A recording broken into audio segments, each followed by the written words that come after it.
Renseigner, orienter et accompagner les victimes d'infractions pénales, tel est le rôle du Bureau d'aide aux victimes. Mis en place à titre expérimental depuis décembre 2008 dans 13 tribunaux de grande instance en France, ce bureau officialise un dispositif existant à Nîmes depuis 2003.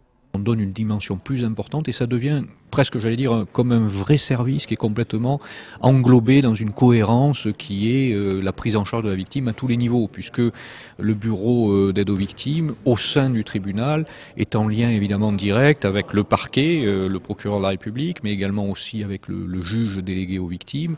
Et tout ça s'inscrit donc dans une cohérence. C'est un service public, hein, en quelque sorte.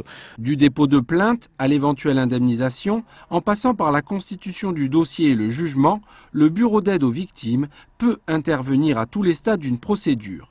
Une prise en charge des victimes qui peut également être psychologique et qui a été confiée à l'AGAVIP, Association gardoise d'aide aux victimes d'infractions pénales.